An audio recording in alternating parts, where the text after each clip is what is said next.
Okay, so already we have seen the conventional method of converting a decimal number to other base system.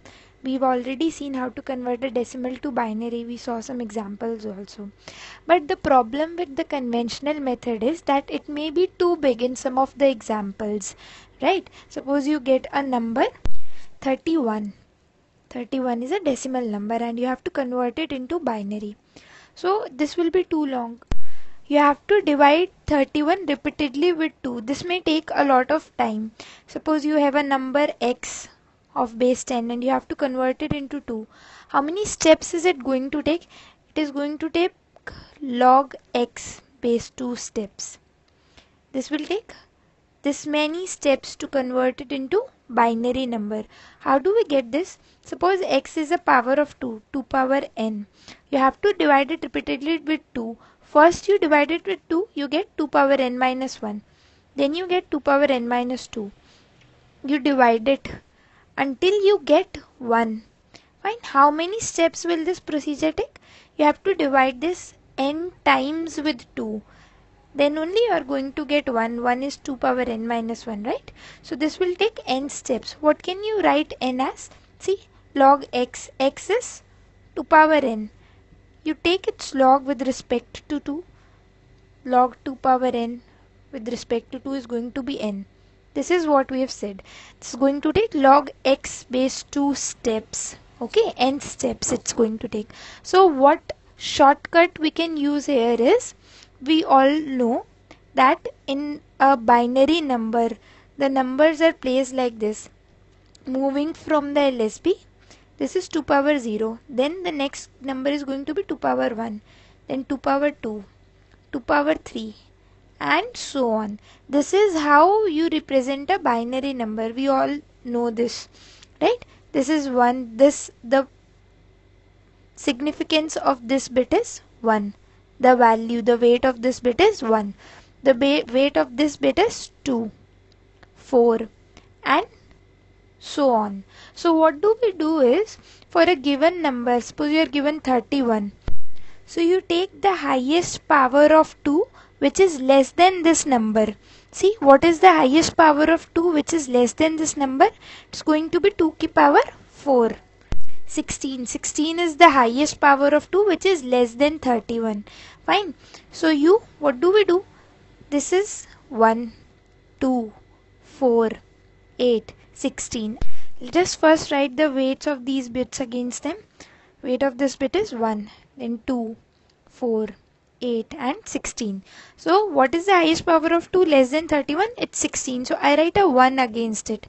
Then you subtract 16 from 31. We're going to get 15. What is the highest power of 2 less than 15? It is 8. So you write 1 against 8. Then you subtract 8 from 15. You get 7. What is the highest power then? 4. So you write 1 against it. Then you get 3. Highest power is 2. You write 1 here. And you get 1. So we get 1 here also. So this is going to be the binary representation for 31. Try one thing yourself. Try to represent 67. 67 is a decimal number. Try to represent it in binary using this shortcut. See, what is going to be the highest power of 2 less than 67? It is going to be 64. Then you get 3. Then the highest power is 2. Then you get 1. Okay, so the binary representation is going to be 1 for 64, 0 for 32, 0 for 16, 0 for 8, 0 for 4, 1 for 2 and 1 for 1. See, what is the weight of this bit? It's 64. This is 2 and this is 1. So you see 64 plus 2 plus 1 is going to be 67. Now let us quickly look at another conversions. We are going to convert decimal number into octal. Decimal to octal conversion. We already know the procedure, so we are directly taking an example. Suppose you have to convert 41.6875. This is a decimal number and you have to convert it into a octal number system. What is the highest possible digit in an octal number system? It's going to be 7. We've already learned about this, fine. So now let us look at this example. How are we going to convert the integer part? We are going to repeatedly divide this with 8. We divide it by repeatedly with the base of the required number system. Here the required This is 8. So we divide this repeatedly with 8. Divide 41. What is going to be the question? We get 5. And what is going to be the remainder? It's going to be 1. Fine. So what is going to be the number? See now further 5 is not divisible with 8. Fine, you get the quotient as 0 and the remainder as 5. So here we have got the quotient as 0. So we stop and then you move this way. So the required octal number would be 51.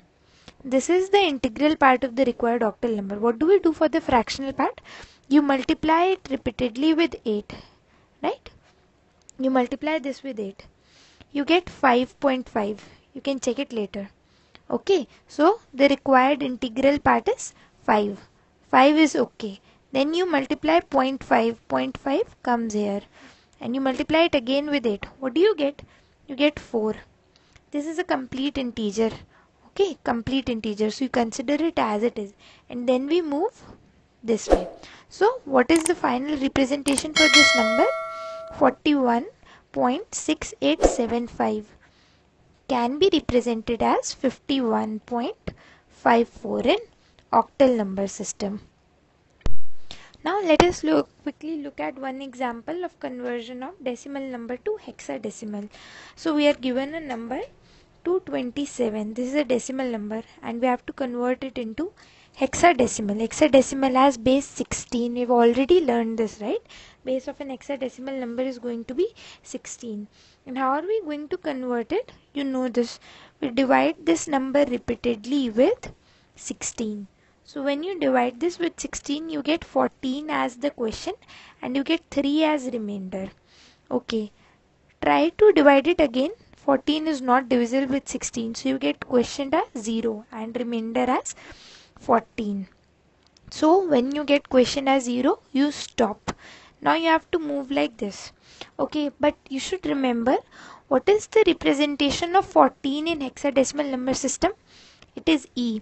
We have learned this already. 14 is represented as E in hexadecimal number system. So what is going to be the answer here? We are going to get E3.